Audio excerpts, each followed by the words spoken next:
hati ucapanku, kami mau berserah di hadiratmu. Kau ambil alih seluruh hidupku, di tanganmu menyembahku. Rohmu yang kudus pulihkanku, Rohmu yang kudus pulihkanku. Engkaulah damaiku, ku hidup oleh anugerah-Mu, ku hidup oleh anugerah-Mu yang menyertaiku, yang menyertaiku,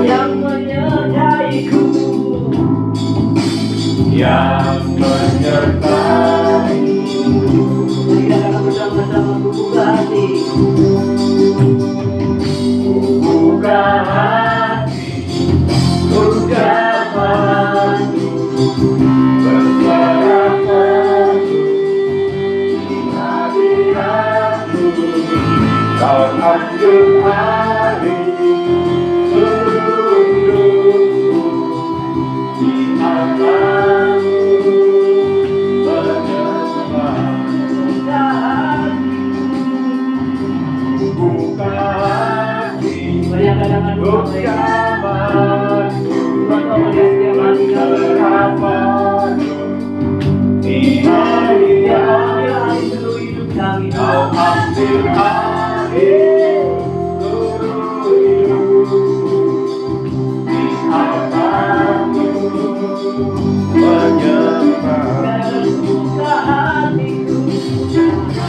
Buka hatiku, buka hatiku ucapanku, berserah di hadiratmu. Kau ambil alih seluruh hidupku, di tanganmu menyembahku. Di altar-Mu Tuhan, di altar-Mu, di altar-Mu Yesus, di altar-Mu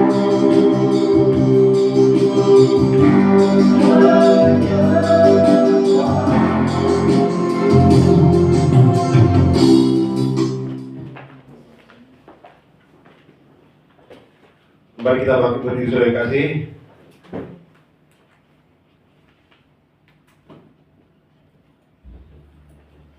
Mari kita bersatu dalam doa. Kita hormati hadirat Tuhan. Bapa, kami bersyukur kepada-Mu Tuhan. Kemuliaan hanya bagi Tuhan. Dan saat ini kami mau mendengarkan firman-Mu Bapa. Biarlah lewat kebenaran firman-Mu ini Bapa menjadi tuntunan bagi kami, sehingga kami boleh bertindak sesuai dengan kepercayaan kami kepada Tuhan. Terima kasih Tuhan Yesus, buka mata rohani kami, sehingga kami boleh mengerti jalan-jalan Tuhan. Urapi hamba-Mu, urapi kami semuanya Bapa. Biarlah firman-Mu dari awal hingga selesai nanti, Roh Kudus yang meneguhkannya. Terima kasih Tuhan, dalam nama Yesus kami bersyukur dan kami berdoa. Katakan amin. Amin. Silakan dulu saudara yang kasih. Shalom. Shalom. Ada sukacita, amin. Saudara, walaupun hujan-hujan kita tetap semangat. Yesus tidak pernah berubah, amin. Dahulu, sekarang, dan selama-lamanya. Amin.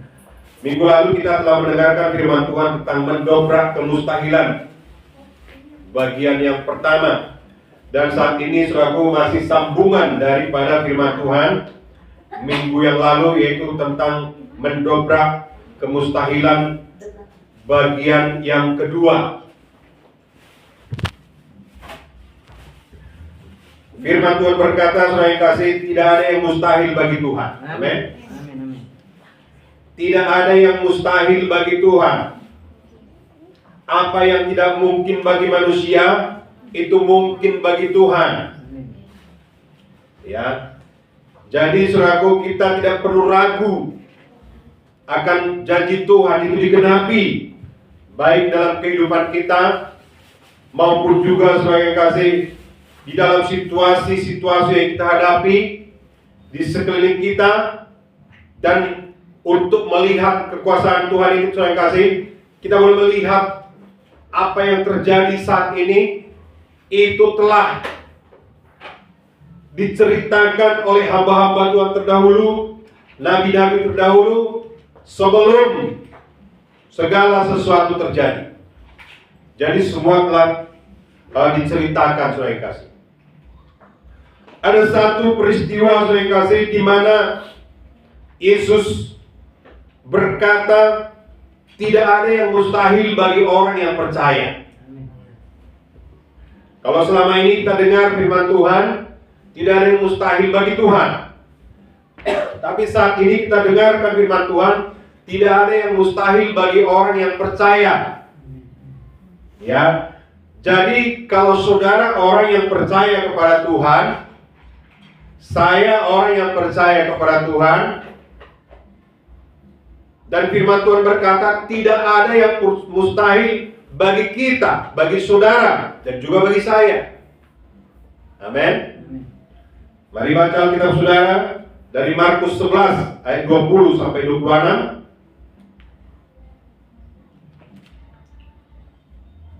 Markus 11 ayat 20 sampai 26. Saya akan membacakan ayat 20, nanti saudara ayat yang ganjil. 11. Markus 11.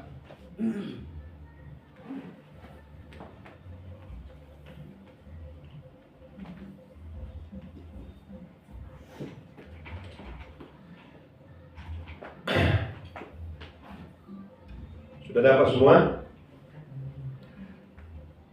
Bagi kalau ada kita bisa juga dikasih sama Inang ya. Tapi minggu depan aja. Oke. Saya mulai. Boleh dibantu sama Tegal. Markus 11 ayat 20. ayat 20.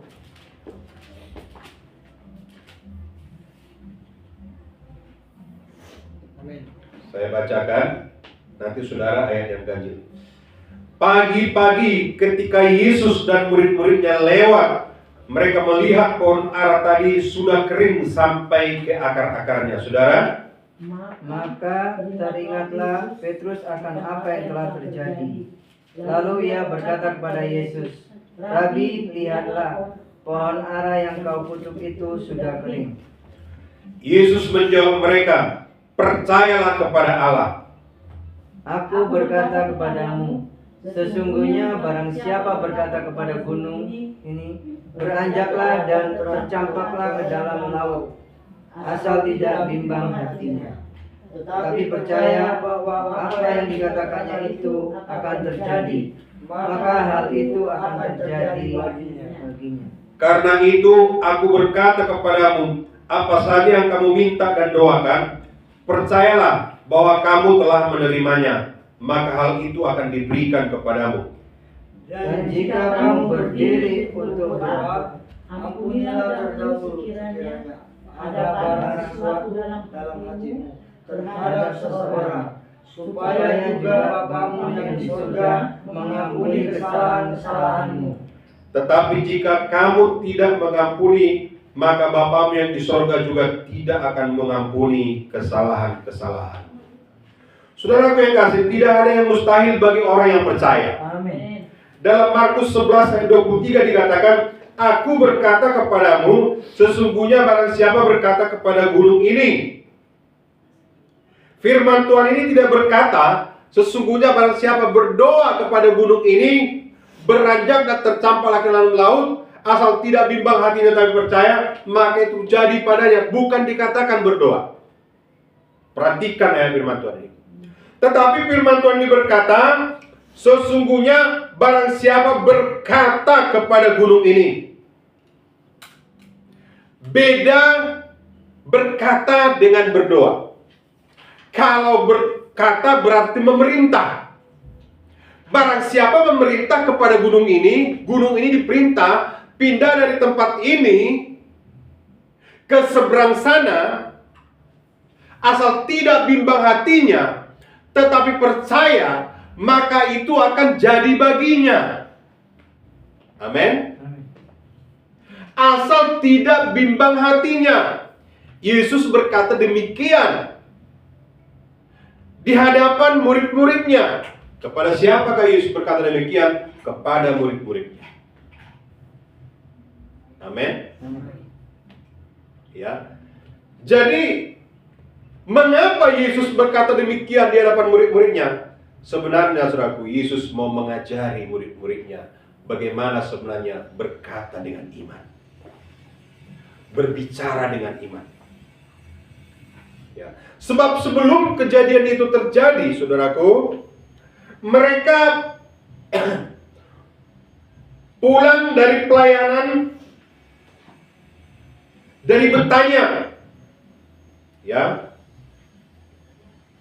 Mereka bersama-sama dengan Yesus, bersama-sama dengan murid-muridnya. Ya. Yesus merasa lapar dan dari jauh ia melihat pohon ara yang sudah berdaun. Ia mendekatinya untuk melihat kalau mendapat apa-apa pada pohon itu. Tetapi waktu ia tiba di situ, ia tidak mendapat apa-apa selain daun-daun saja, sebab memang bukan musim buah ara. Maka katanya kepada pohon itu, jangan lagi seorang pun makan buahmu selama-lamanya. Dan murid-muridnya pun mendengarnya. Jadi sebelum kejadian itu, saudaraku, murid-murid telah mendengar apa yang dikatakan Yesus. Yesus mengutuk pohon ara karena Yesus tidak mendapati buah yang dia cari. Di mana pada waktu itu, saudaraku, mereka dalam keadaan lapar. Ya. Tapi saya ceritakan dulu sedikit tentang bagaimana, saudaraku, kenapakah Yesus disebut Tuhan kok lapar? Nah, ini satu pertanyaan. Ya. Kenapa Yesus disebut Tuhan kok manusia? Saya akan menjawab ini, saudara yang kasih. Sebenarnya, ya, sebenarnya, saudara yang kasih, Tuhan telah berkata, ya, pada mulanya adalah firman. Ini udah berkali-kali juga saya jelaskan. Firman itu bersama-sama dengan Allah, dan firman itu adalah Allah. Amin. Dan dikatakan, saudaraku, dalam Yohanes 1 ayat 14, bahwa firman itu telah menjadi manusia. Firman itu adalah kalimat Allah atau ilham Allah itulah yang telah menjadi manusia. Makanya kalau diteliti pun, saudara yang kasih, bahwa gen seorang laki-laki tidak ada pada Yesus. Semua manusia pasti ada, saudara yang kasih, yang namanya hormon seorang laki-laki. Tapi Yesus tidak ada. Dan firman Tuhan berkata bahwa Yesus berasal daripada Roh Kudus. Siapakah Roh Kudus? Roh Kudus itulah Allah sendiri. Amin. Dan nabi-nabi sudah berkata, seorang anak telah lahir. Tuhan telah berkata kepada Yesaya. Itu 800 tahun sebelum Yesus lahir. Seorang anak telah lahir. Lambang pemerintahan ada di atas bahunya. Dia disebut penasehat ajaib, Allah yang perkasa, Raja damai. Yesaya 9 ayat 6. Ayat 5 sampai 6. Ya. Jadi saudara yang kasih, Tuhan telah berkata kepada nabi-nabinya bahwasanya Allah akan menjadi manusia. Amin. Allah akan menjadi manusia. Dan itulah yang digenapi oleh Yesus, lahir di Bethlehem, di kandang domba. Amin. Digenapi dalam diri Yesus. Jadi mengapakah Tuhan kok makan, kok minum, kok mati di kayu salib, kok dicambuk? Ya. Mengapa demikian, saudara yang kasih? Jikalau Yesus tidak lapar, tidak minum, ya, dan tidak bisa dicambuk. Bagaimana kita bisa katakan Allah menjadi manusia kalau tidak bisa dicambuk? Amin. Bagaimana kita bisa berkata bahwa Allah menjadi manusia kalau Yesus tidak lapar? Jadi mengapakah Yesus lapar? Karena dia telah menjadi manusia. Amin. Karena dia telah menjadi manusia, makanya dia lapar. Dia merasakan apa yang dirasakan oleh manusia. Ya, tetapi ingat bahwa Yesus bukan keturunan Adam. Ya. Yesus bukan keturunan Adam. Bukan hasil, maaf kata, persetubuhan antara laki-laki dengan perempuan. Sebab Maria itu hamil, ya, mengandung, bukan karena persetubuhan seorang ibu dan bapak, tapi Yesus lahir daripada Roh Kudus. Amin. Dan dialah Allah yang telah menjadi manusia, dan dialah yang disebut dengan Sang Firman. Amin. Atau dengan kata lain katakan kalimatullah. Amin. Kalimat Allah. Jadi dia adalah Tuhan. Jangan bimbang dalam hal ini. Amin. Makanya orang banyak bingung, yang memakai logika manusia, selalu mengandalkan tidak ada manusia kalau bukan karena ibu dan ayah. Selalu itu dipakai terus. Itu tidak berlaku untuk menarasikan pekerjaan Allah. Amin. Untuk menceritakan pekerjaan Allah. Jadi Yesus adalah Tuhan. Amin. Yesus adalah Allah yang menjadi manusia. Tertulis dalam Yohanes 1 ayat 14. Oke. Pagi-pagi ketika Yesus melihat dan murid-muridnya lewat, mereka melihat pohon ara tadi sudah kering sampai ke akarnya. Maka teringatlah Petrus akan apa yang telah terjadi. Lalu ia berkata kepada Yesus, Rabi, lihatlah pohon ara yang kau kutuk itu sudah kering. Yesus menjawab mereka, percayalah kepada Allah. Aku berkata kepadamu, sesungguhnya barang siapa berkata kepada gunung ini, beranjak dan tercampaklah ke dalam laut, asal tidak bimbang hatinya tapi percaya bahwa apa yang dikatakannya itu akan terjadi, maka hal itu akan terjadi baginya. Siapa berkata kepada gunung ini? Ya.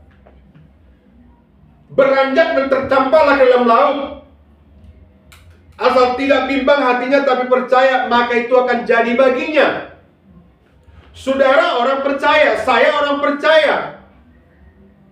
Ya. Kalau saudara terima Tuhan Yesus dengan sungguh-sungguh, terima firman Tuhan, sebenarnya ucapanmu berkuasa. Amin.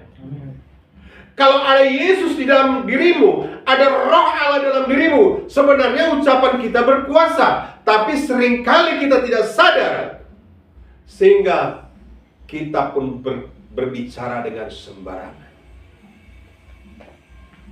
Amin. Yang membuat ucapan kita tidak berkuasa, saudara yang kasih, kita sembrono berbicara, asal ngomong. Tapi kalau kita perhatikan ucapan kita, apakah sesuai kehendak Tuhan atau tidak, dan kita kontrol ucapan kita itu, maka ucapan kita itu berkuasa, saudara. Ya. Dan ucapan kita itu juga mempengaruhi tindakan kita, mempengaruhi apa yang kita pikirkan, dan mempengaruhi masa depan kita. Itu ucapan kita. Makanya begitu penting sekali kita memelihara ucapan yang benar, ucapan yang sesuai dengan kehendak Tuhan. Amin. Amin. Dan hal ini saudaraku dibuktikan oleh Rasul Petrus waktu ia berkata kepada orang lumpuh, Ya. Dibuktikan oleh Rasul Petrus. Sebentar, Saudaraku.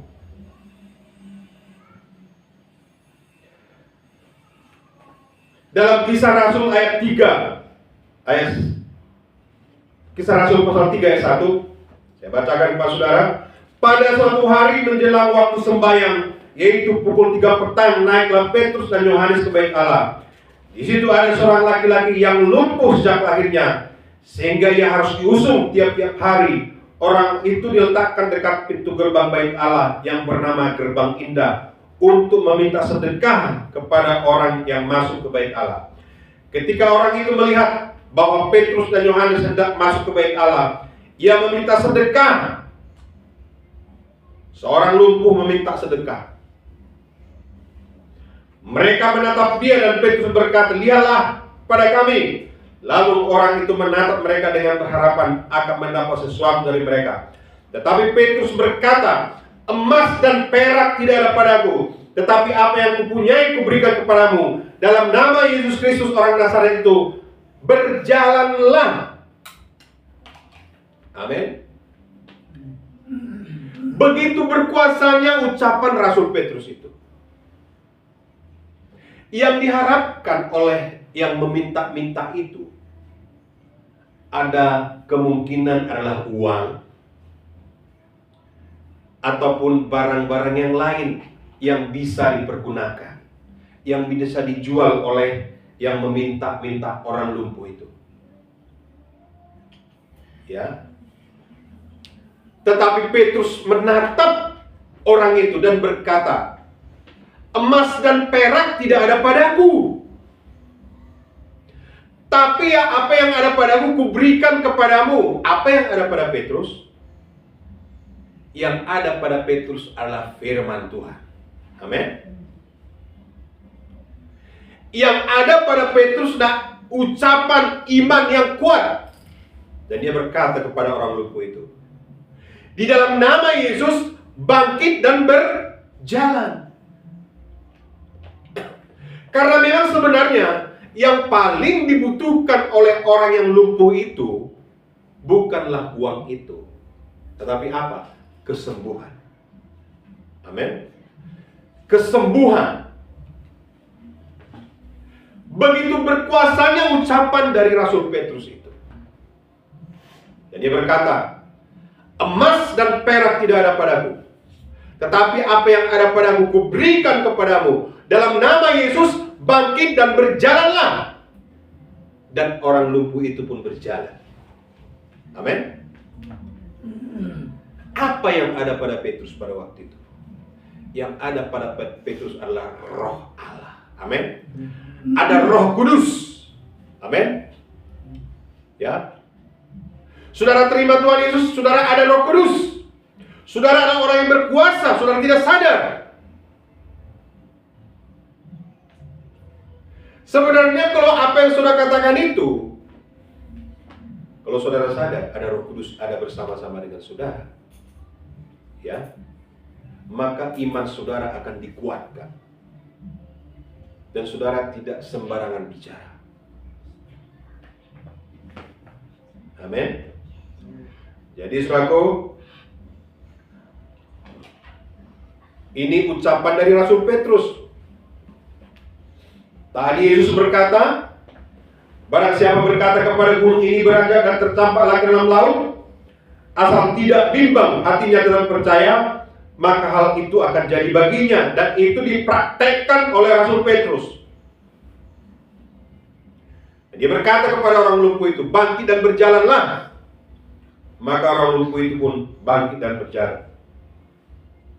Selanjutnya, mereka menatap dia dan berkata, "Petrus, lihatlah kepada kami."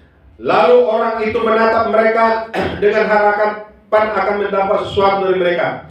Tetapi Petrus berkata, "Emas dan perak tidak ada padaku, tetapi apa yang kupunyai kuberikan kepadamu. Dalam nama Yesus Kristus orang Nazaret itu, berjalanlah." Amin. Lalu ia memegang tangan kanan orang itu dan membantu dia berdiri Seketika itu juga kuatlah kaki dan mata kaki orang itu. Ia melonjak berdiri, lalu berjalan kian kemari dan mengikuti mereka ke bait Allah. Berjalan dan melompat-lompat serta memuji Allah. Sebelumnya dia lumpuh. Ya. Tetapi setelah Petrus berkata, emas dan perak tidak ada padaku. Apa yang ada padaku, ku berikan kepadamu, bangkit dan berjalanlah. Sesudah itu, orang lumpuh itu bangkit dan berjalan. Melompat-lompat sambil memuji Allah. Ya.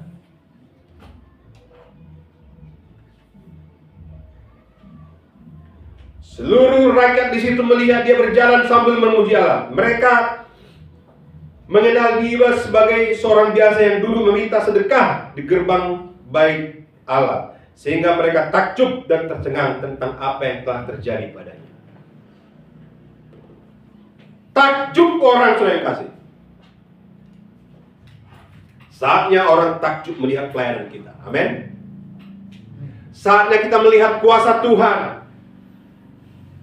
Saatnya kita melihat keajaiban Tuhan. Amin. Jadi jangan bimbang dengan kuasa Tuhan. Allah itu dahsyat, Allah itu luar biasa. Amin. Tujuan Yesus adalah untuk mengajar murid-muridnya mempraktekkan imannya. Yesus mengatakan, saudara yang kasih, di hadapan murid-muridnya, Markus 11 ayat 14 dikatakan, maka katanya kepada pohon itu, jangan lagi seorang pun makan buahmu selama-lamanya. Dan murid-muridnya pun mendengarnya. Ucapan orang percaya itu berkuasa, maka kita wajib menjaga ucapan kita. Amin. Amin. Tetapi sering sekali kita sadari, firman itu dekat bagi orang yang percaya. Ya. Dekat, saudara yang kasih, bagi orang yang percaya kepada Tuhan Yesus. Dalam Roma dikatakan, dalam Roma 8, Roma 10 ayat 8, maaf. Tetapi apakah katanya ini? Firman itu dekat kepadamu, yaitu di dalam mulutmu dan di dalam hatimu. Itulah firman iman yang akan beritakan. Jadi firman itu dekat. Di manakah firman Tuhan itu? Di dalam mulut kita. Amin. Di dalam mulut kita, saudara yang kasih. Kita ucapkan perkataan itu yang sesuai dengan kehendak Allah, diteguhkan oleh Roh Kudus, diilhami oleh Roh Kudus, itu berkuasa. Ya, berkuasa ucapan kita itu. Jadi jangan heran kalau misalnya kita berdoa untuk orang sakit, kita minta kesembuhan, kesembuhan pun terjadi. Yang lumpuh berjalan, yang buta melihat, yang tuli mendengar. Dan juga saudara, segala permasalahannya dipulihkan, dijawab oleh Tuhan. Gak usah heran. Mengapa saudaraku? Karena firman itu dekat dengan kita. Di mana? Di dalam mulut kita. Apa yang kita ucapkan itu jadi.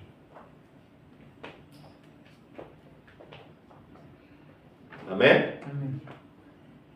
Seperti minggu lalu saya katakan, saudaraku, bagaimana supaya ucapan kita berkuasa? Bersekutu dengan Tuhan, menyembah Tuhan, akrab dengan Tuhan, baca Alkitab dan lakukan Alkitab. Lakukan firman Tuhan. Dan senantiasa hidup kita selalu, ya, dari hari ke hari berubah. Kemarin berubah, beda dengan sekarang, beda dengan besok. Amin. Dan semakin hari kita semakin diubahkan, semakin segambar dengan Tuhan. Ucapan kita juga akan semakin berkuasa. Hikmat kita juga akan semakin bertambah. Amin. Itu bedanya, saudara yang kasih. Orang beragama dengan orang yang percaya kepada Yesus. Amin. Orang yang percaya kepada Tuhan bukan sekedar beragama, Tapi orang yang percaya kepada Tuhan, dia mengandalkan Tuhan, bukan mengandalkan kekuatannya sendiri.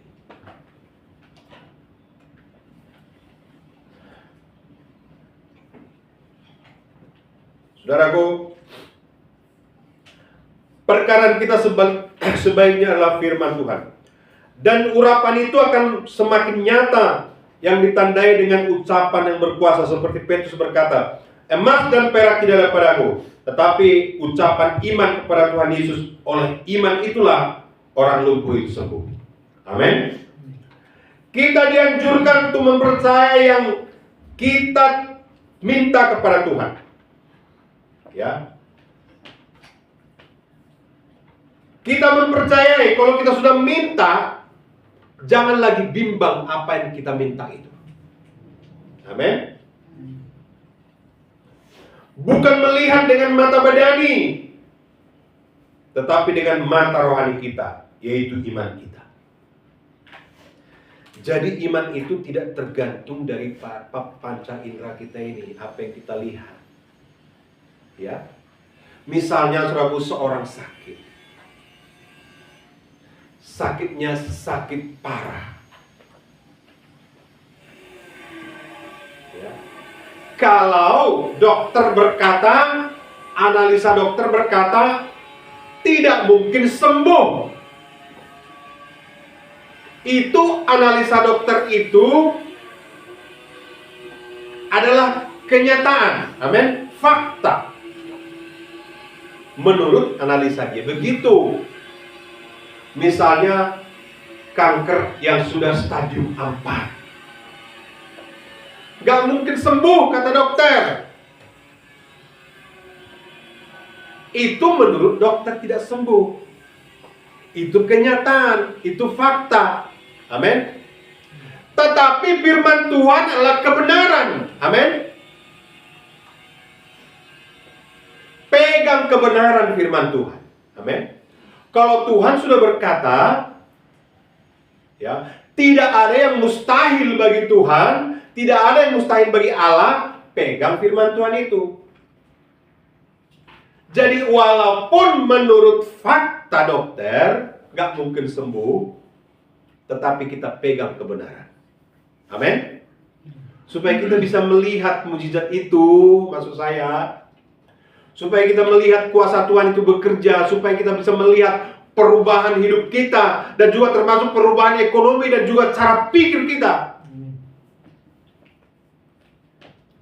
Dokter berkata tidak bisa berubah, tapi firman Tuhan berkata tidak ada yang mustahil bagi Tuhan.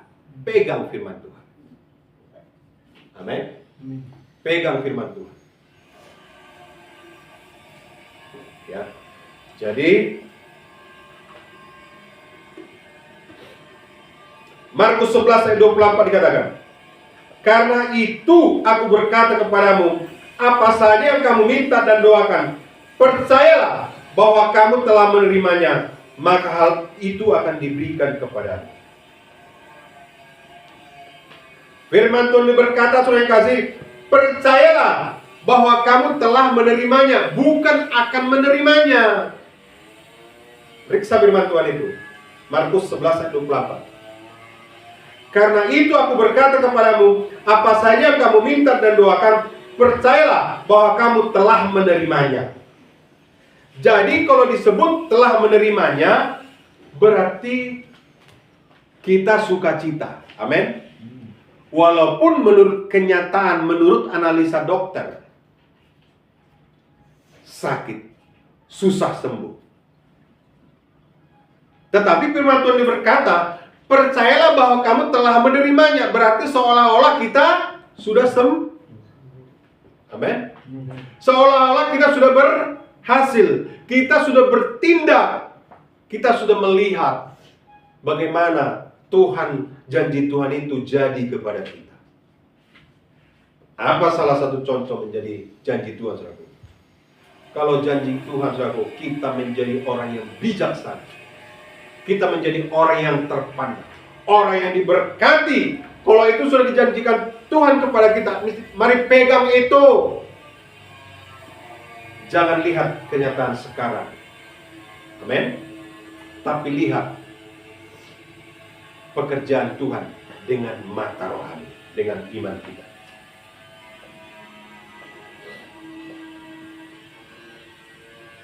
Jadi belum melihat, tetapi kita sudah percaya bahwa Tuhan sudah menjawab doa kita. Jadi walaupun fisik kita minta, jadi walaupun fisik yang kita minta itu belum sampai di tangan kita, kita sudah bersuka cita. Di dalam hati kita sudah melihatnya. Inilah yang dimaksud dengan Yesus. Inilah yang dimaksud Yesus. Karena perkataan Tuhan adalah kebenaran, ya, yang mutlak dipercayai. Amin. Jadi perkataan Tuhan itu mutlak dipercayai. Gak perlu menganalisa dengan logika kita. Bagaimana Tuhan itu menyembuhkan aku ya? Bagaimana Tuhan itu menyembuhkan penyakitku itu ya? Kok ngeri kali begini? Gak perlu, amin. Lihat Tuhan bekerja. Lihat Tuhan mengubah kita. Dokter berkata, kamu masih sakit. Usia kamu tidak mungkin bisa bertahan 3 tahun lagi. Apa yang dikatakan dokter itu adalah kenyataan. Memang menurut analisa dia begitu. Dia seorang yang ahli di bidang kedokteran. Tetapi firman Tuhan adalah kebenaran. Kalau Tuhan sudah berkata, kamu telah sembuh, pegang firman Tuhan. Menurut pendapat orang, kamu mustahil gagal. Analisa dia mungkin benar. Ya. Orang berkata kamu akan gagal, kamu tamat SD cuma, misalnya begitu. Ya. Kamu akan gagal, kamu nggak bisa ngapa-ngapain, nggak ngerti apa-apa, nggak ada pengalaman kerja, misalnya, kata orang begitu. Menurut analisa benar, analisa dia. Tetapi menurut Tuhan tidak ada yang mustahil bagimu. Pegang apa kata Tuhan. Amin. Apa kata Tuhan, saudara? Itu yang kita pegang. Gak perlu kita dengerin orang-orang yang membuat kita gagal. Lukas 1 ayat 7 dikatakan, sebab bagi Allah tidak ada yang mustahil. Amin. Bagi Allah tidak ada yang mustahil. Terus selanjutnya, saudara yang kasih, ini perintah Tuhan kepada kita, supaya janji Tuhan itu genap jadi dalam hidup kita. Kita wajib mengampuni. Amin. Wajib mengampuni. Sebab kalau kita tidak mengampuni orang, maka Allah Bapa juga tidak mengampuni kita. Jika Allah tidak mengampuni kita, dosa kita tetap. Jangankan di dunia ini, ke surga pun kita nggak masuk kalau Tuhan tidak mengampuni kita. Ya, jadi wajib kita mengampuni siapa-siapa yang pernah menyakiti hati kita, yang membuat hati kita terluka. Wajib mengampuni mereka. Amin. Bukan hanya bisa, wajib. Ya. Markus 11 ayat 25, saya bacakan kepada saudara sampai 26. Dan jika kamu berdiri untuk berdoa, ampuni dahulu sekiranya ada barang sesuatu dalam hatimu terhadap saudaramu, supaya juga Bapa yang di surga mengampuni kesalahan-kesalahanmu. Tetapi jika kamu tidak mengampuni, maka Bapa yang di surga juga tidak akan mengampuni kesalahan-kesalahan. Wajib mengampuni. Amin. Siapapun yang menyakiti hati kita, baik orang yang sudah percaya kepada Yesus dan juga orang yang belum percaya, belum mengenal Yesus dengan benar, kita wajib mengampuni mereka. Amin. Wajib mengampuni mereka. Karena kalau kita mengampuni mereka, Tuhan pun mengampuni kita. Dan kalau Tuhan sudah mengampuni kita, berarti kita berhak menerima janji-janji Allah, termasuk semua yang sudah saya sebut tadi, sudah yang kasih, yaitu janji-janji berkat, keselamatan, semua termasuk kesembuhan, iman yang teguh, itu akan kita terima. Ya, jadi mari kita maju bangkit sebagai anak Tuhan, memuliakan nama Tuhan, meninggikan nama Yesus yang kasih, dan ingat yang terakhir, wajib mengampuni. Amin. Tuhan Yesus memberkati. Mari kita bangkit berdiri saudara yang kasih, kita angkat pujian kita. Tak terbatas kuasa-Mu Tuhan.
Renungkan firman Tuhan ini.